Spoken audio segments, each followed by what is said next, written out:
Imagine stepping outside your home one night and hearing a strange howl that feels far too close for comfort. That unease reflects a bigger crisis. The United States is now home to an estimated 2.9 to 4.7 million coyotes, a population that has expanded into nearly every corner of the country.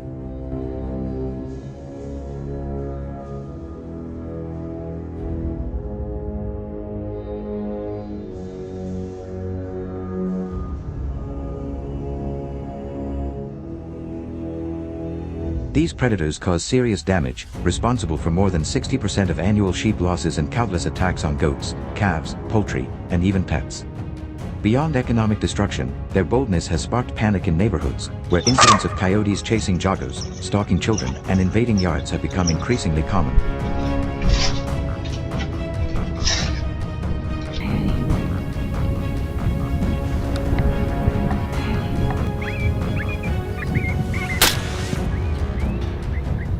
The sudden surge is driven by habitat fragmentation, the disappearance of natural predators like wolves, and the coyote's remarkable ability to adapt to rural, suburban, and even urban environments. So for this invasive animal, what have Americans really done to control the situation and eliminate the threat? Let's explore together.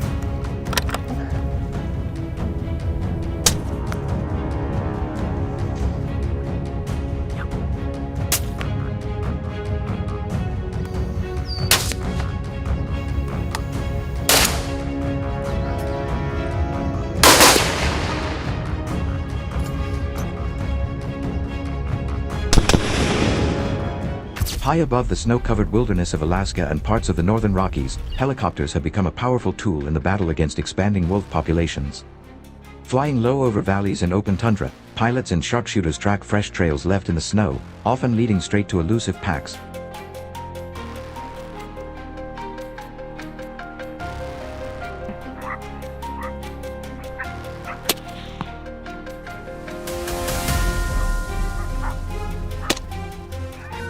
Once spotted, the wolves are pursued until exhaustion forces them to slow down, giving hunters a rare window of opportunity. From the air, rifles chambered in .223 or .308 are fired with precision, ensuring quick and humane kills. The chase doesn't end with the shot. Crews land to recover carcasses, gather biological samples, and log exact coordinates for wildlife records, turning each mission into both a hunt and a scientific operation.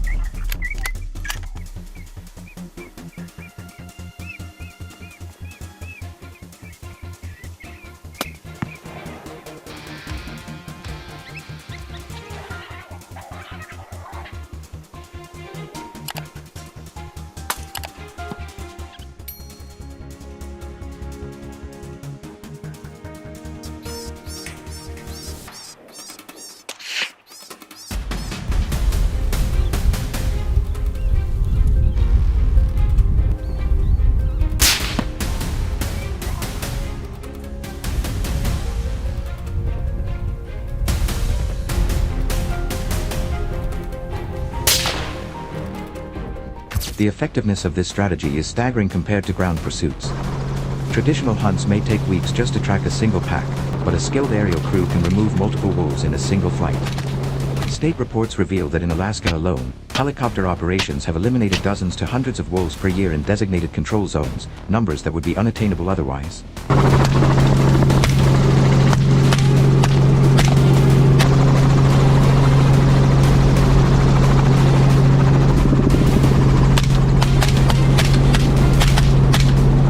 For ranchers and communities facing devastating livestock losses and depleted moose or caribou herds, this method represents not just efficiency but survival. Yet the question remains, with such powerful and controversial tactics in play, how far should America go in its effort to control one of its most cunning predators?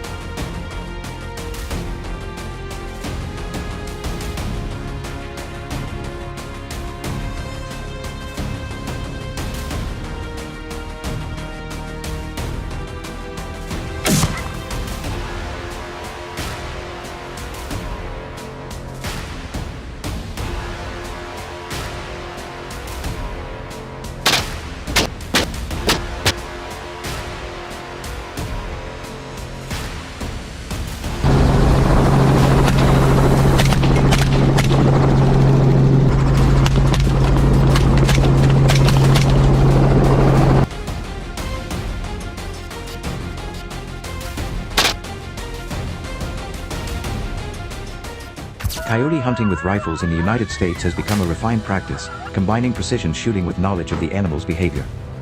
Unlike bows or shotguns, rifles give hunters the advantage of range and accuracy, allowing them to engage coyotes across open prairies, farmland, and woodland edges where these predators often roam.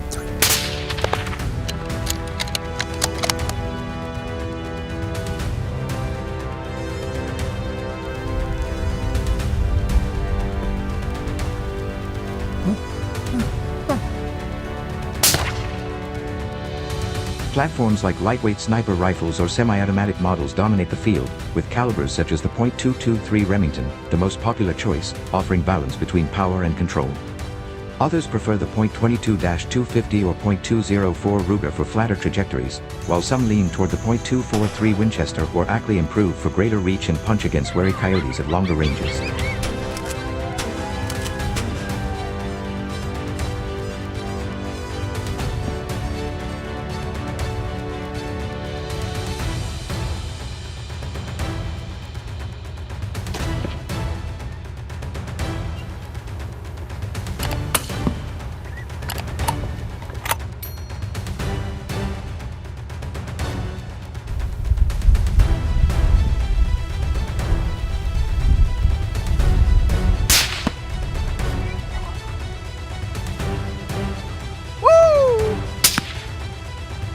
I'm on the right one. Yep, you can kill it.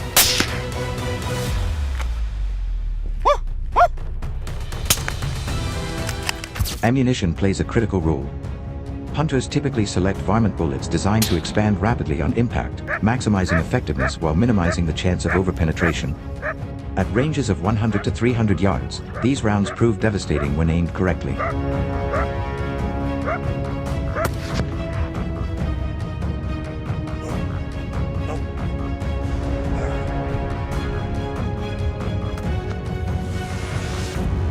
Many experienced marksmen focus on the heart-lung area just behind the shoulder for quick, ethical kills, while close-range specialists sometimes attempt precise headshots. However, the latter comes with greater risk of a miss, reinforcing the principle that accuracy matters far more than sheer caliber size.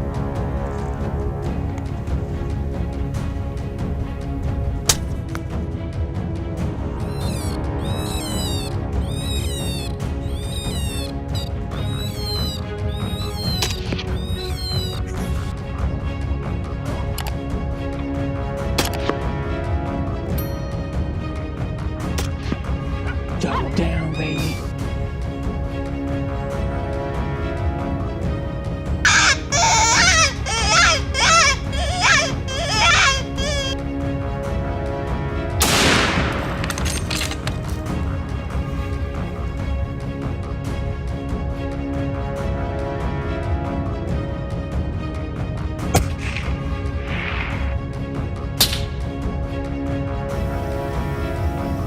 Whoa! Whoa! Calls and ambush setups add another layer of strategy. At dawn or dusk, hunters use distress sounds, such as a rabbit in agony or a bleeding fawn, to exploit the coyote's natural curiosity and hunger.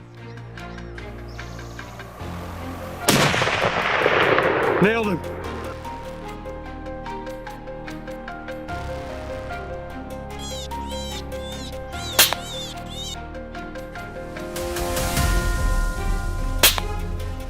A well-placed electronic or mouth call can draw a predator into shooting lanes within minutes, especially in the Midwest farmlands and western plains where open visibility pairs well with rifle scopes. The key is patience. A stationary hunter must remain absolutely still, scent-free, and ready for a fleeting opportunity.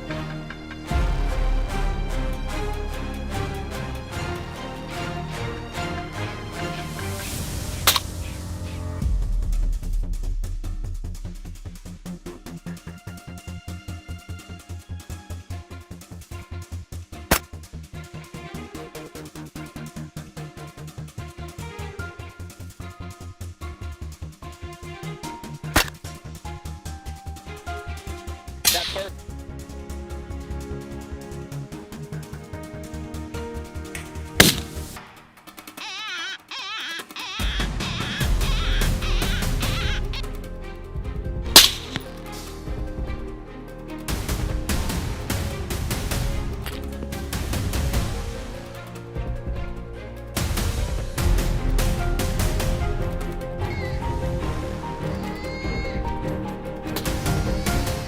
Location and environmental awareness separate successful hunts from wasted trips.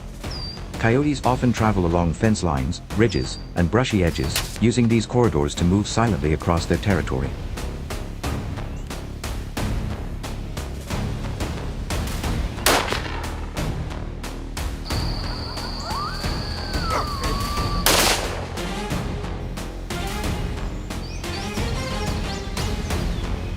In states like Texas, Colorado, and Kansas, hunters set up near riparian zones or agricultural fields where coyotes come to scavenge and hunt smaller prey. Wind direction is everything. Since coyotes can detect human scent from hundreds of yards away, experienced hunters always set up upwind from their culling spot to avoid being exposed.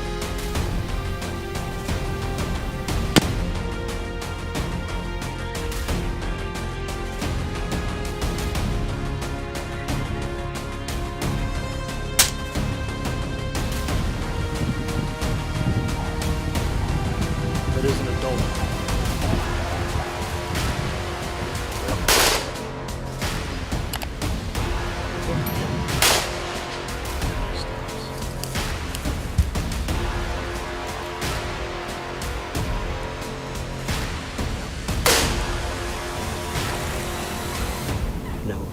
No.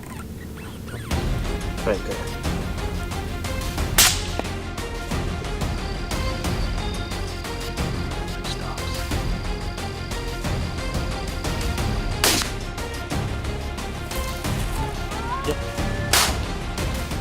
Beyond skill, ethics, and responsibility define the hunt.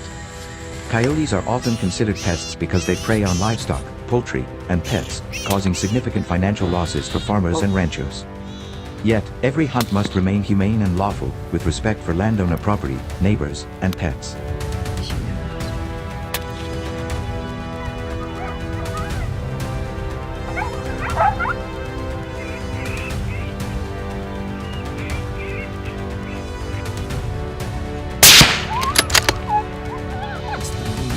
Safe shooting practices, avoiding populated areas or visible homes, are non-negotiable.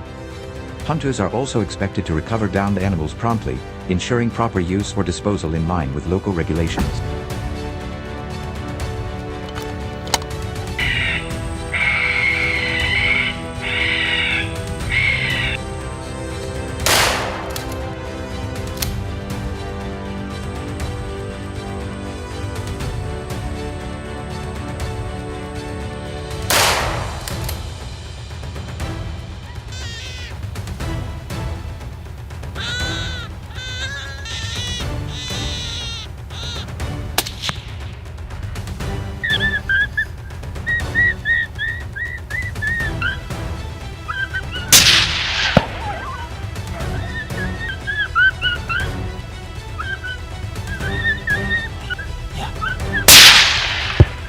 Tripled.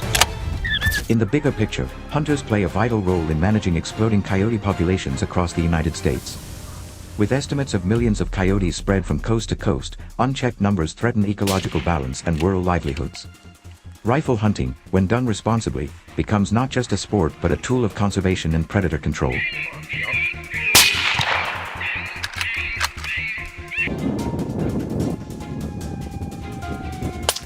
Whenever he stops, crack him.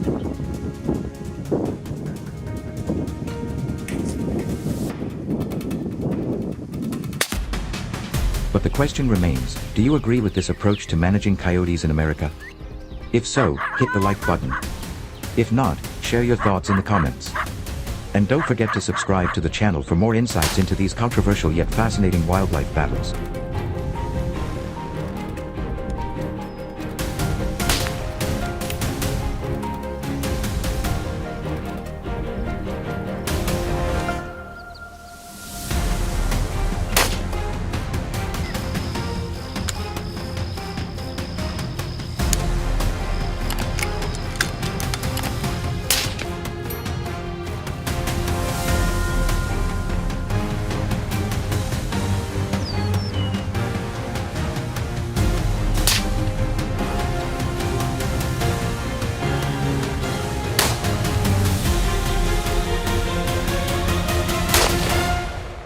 Recent surveys reveal leopard populations have surged by nearly 20% in several regions over the past decade, and with this rise comes escalating conflict with human communities.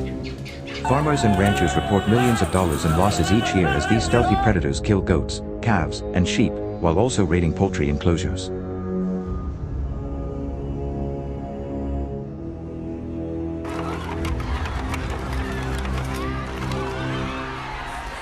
The problem is no longer confined to remote areas. Sightings are now increasingly common near villages, roads, and even schools, sparking widespread fear for safety. Traditional defenses like guard dogs, fencing, and scare tactics have proven inadequate against the leopard's cunning.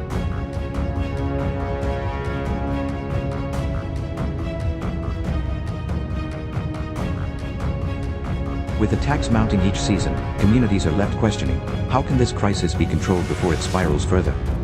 Stay tuned to our video as we uncover the answers. Namibia, with its vast savannas and arid highlands, has become a compelling destination for those seeking the intense challenge of hunting leopards with firearms. These elusive predators roam the rocky escarpments and thick bushveld, often avoiding detection until the last moment.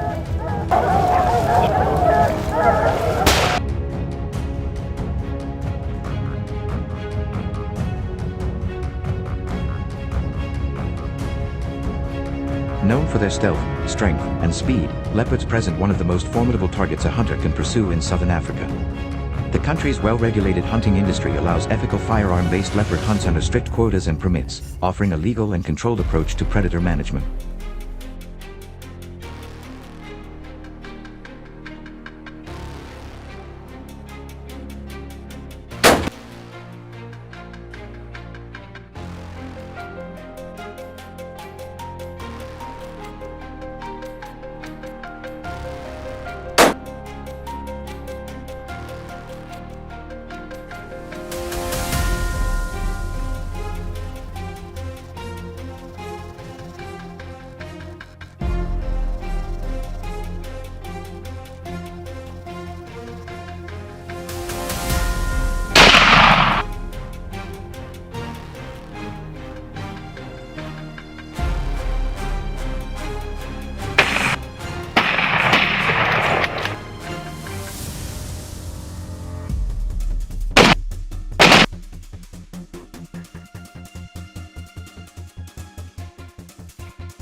Most leopard hunts in Namibia take place in the early dry season, when water sources are limited and prey animals concentrate in predictable areas, making it easier to track the movements of these big cats. Professional hunters and their clients often rely on a combination of baiting techniques, tracking dogs, and stealth blinds to increase the chance of a clean and ethical shot. Rifles chambered in powerful calibers such as .308 Winchester, .30-06 Springfield, or even .375 HNH Magnum are commonly used, ensuring both stopping power and precision for this dangerous game.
The hunt often begins with meticulous scouting and bait site preparation.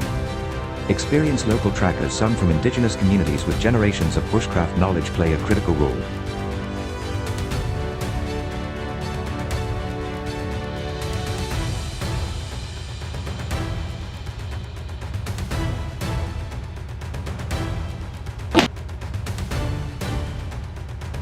They can interpret subtle signs like claw marks on trees, broken grass, or spore patterns that indicate a leopard's recent presence.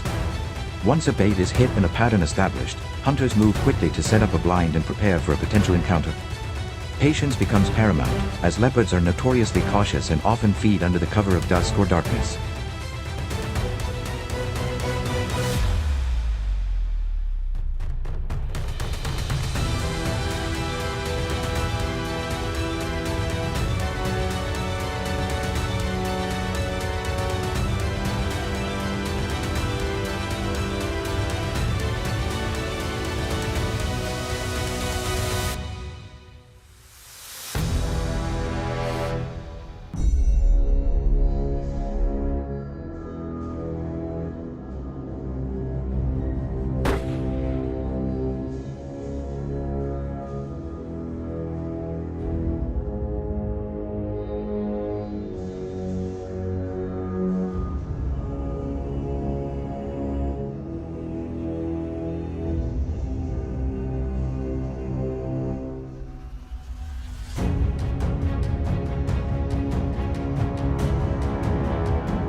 When a leopard finally arrives, the tension in the blind is almost unbearable.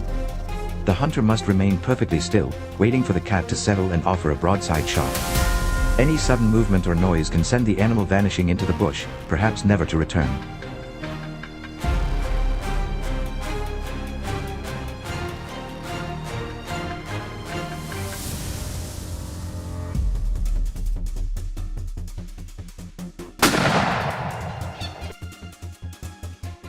For this reason, rifles equipped with low-light scopes or illuminated reticles are often favored. The goal is not just to kill the leopard but to ensure a swift, humane dispatch that avoids unnecessary suffering and prevents the wounded cat from fleeing, which could lead to a dangerous follow-up.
Despite the thrill of the chase, hunting leopards in Namibia is not just about adrenaline. It plays a significant role in wildlife management and conservation funding.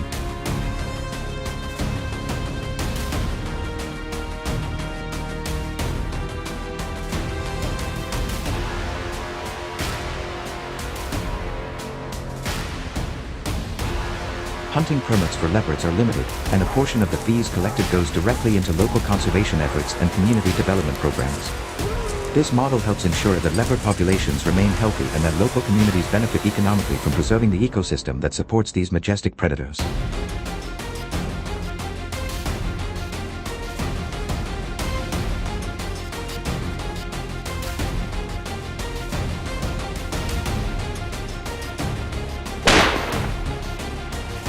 So what do you think about hunting leopards with firearms in Namibia? Effective conservation tool or controversial sport? Let us know your thoughts in the comments below, and don't forget to like and subscribe for more thrilling wildlife adventures and debates around the world's most dangerous hunts.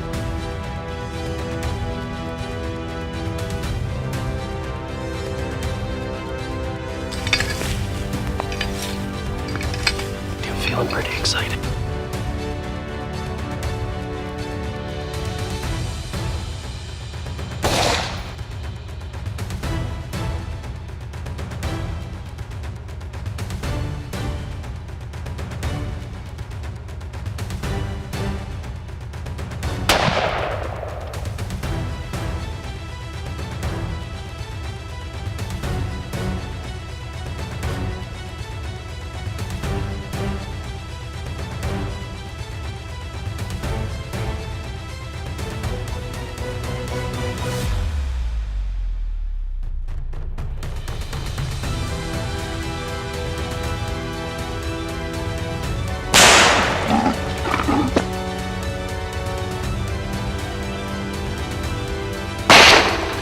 Professional hunters shot at the leopard.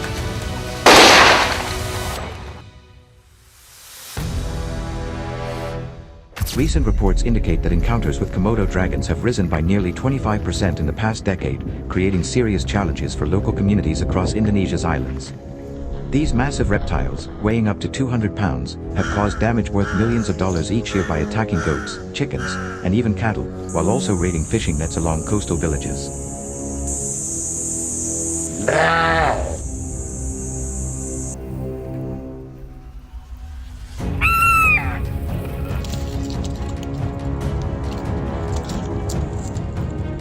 The escalation is alarming as sightings move closer to farms, markets, and even schoolyards, spreading fear among families. Traditional deterrents such as fencing, guard dogs, and firecrackers have proven ineffective against their strength and adaptability.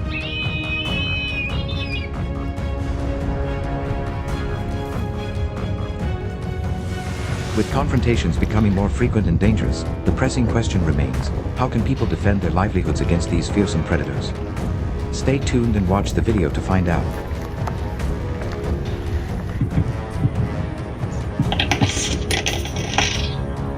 In the remote and rugged islands of eastern Indonesia, where dense jungles meet volcanic ridges, a unique and deadly predator roams: the Komodo dragon. These massive reptiles, sometimes exceeding 200 pounds and stretching over 10 feet in length, have long been a danger to livestock, pets, and even humans.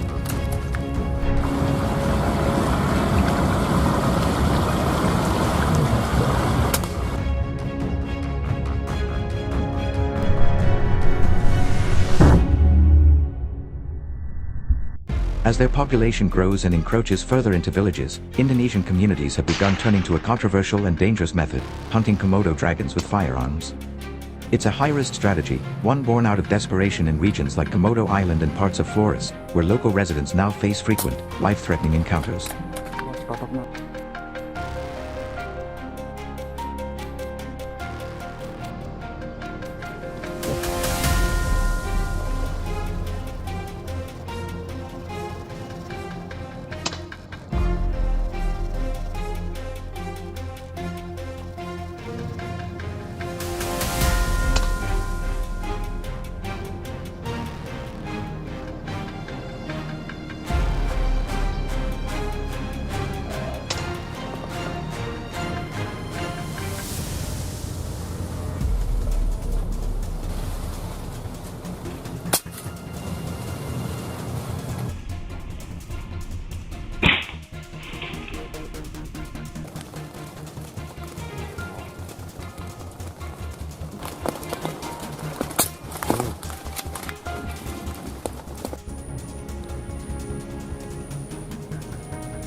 난 피자.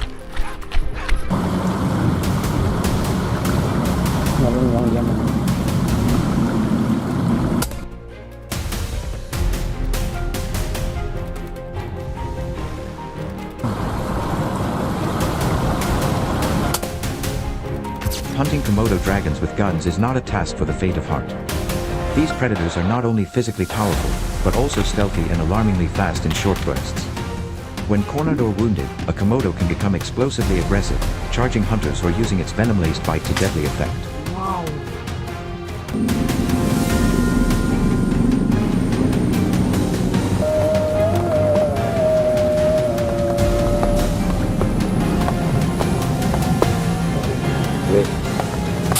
Mantap.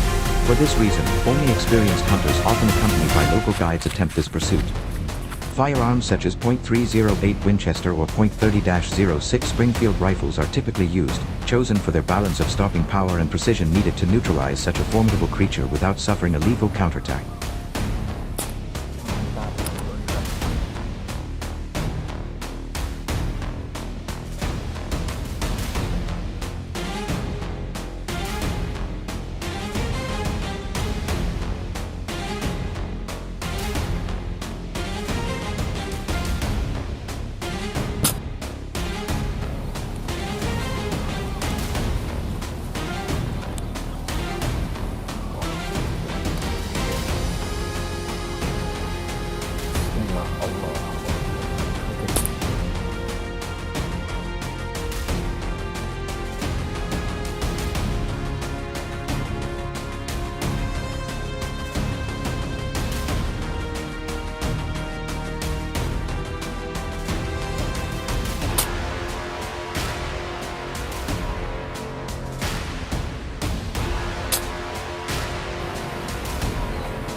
Bismillah.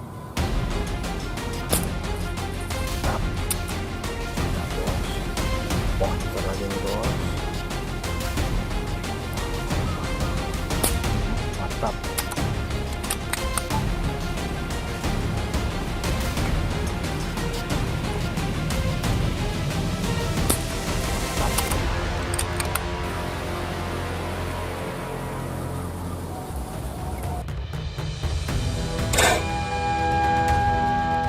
The terrain itself presents another level of difficulty. Komodo dragons inhabit thick underbrush, rocky outcrops, and sun-baked clearings that provide camouflage and ambush cover. Tracking them requires patience and nerves of steel. Hunters must move quietly, scanning for subtle tracks in the soil or the telltale rustle of dry leaves. Hey, look at him making baboons.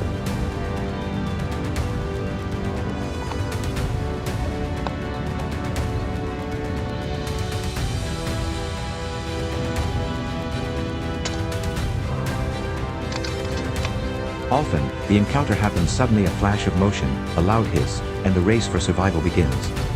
It's in these split-second decisions where marksmanship and mental composure make the difference between success and disaster.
local governments in Indonesia have wrestled with how to balance species conservation with public safety. While Komodo dragons are protected by law in national parks, escalating attacks in non-park zones have led to special permits being issued for limited, regulated hunts.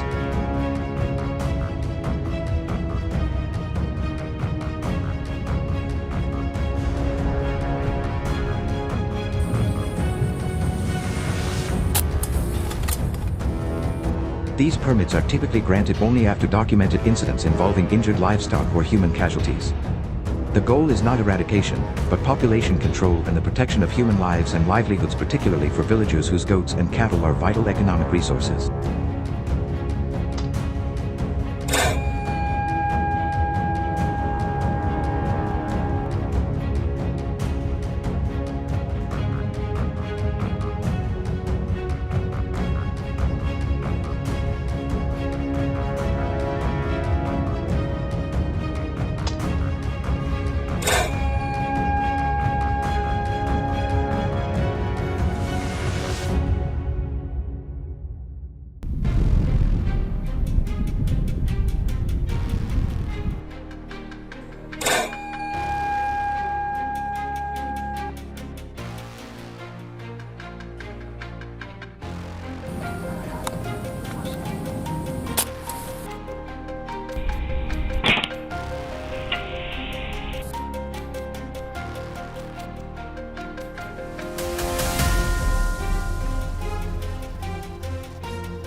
Despite the danger, some hunters describe the experience as one of the most intense and unforgettable challenges of their lives. Unlike hunting other predators, facing a Komodo dragon carries an almost primal fear.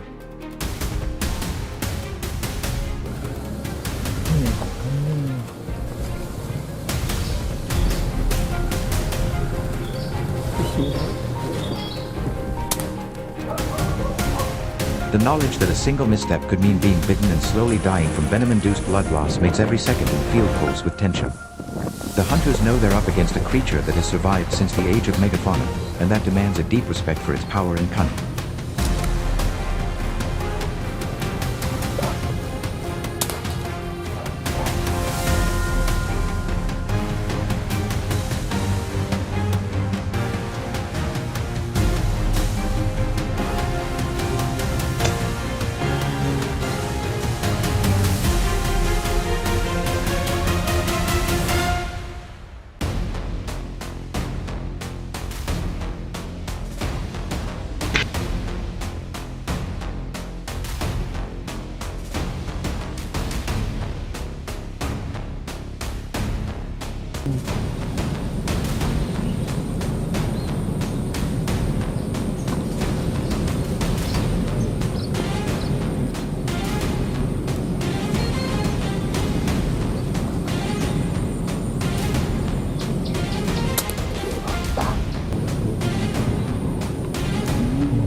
The ethics of hunting Komodo dragons remains hotly debated.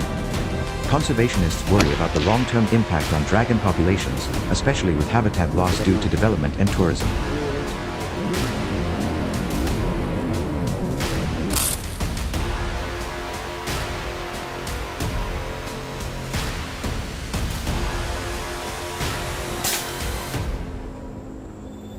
But for those living in daily fear of an ambush near their homes, the question isn't philosophical, it's practical. When scare tactics, fences, and relocation fail, many argue that armed intervention becomes a tragic necessity. The hunt becomes less about sport and more about survival in a place where prehistoric danger still walks among modern villages.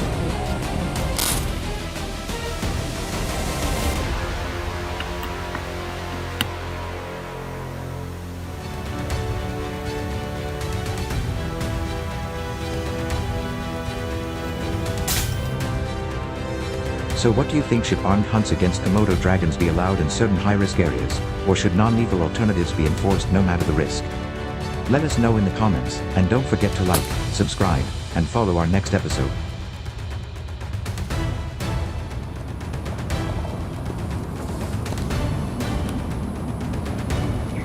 Naik ya teman-teman.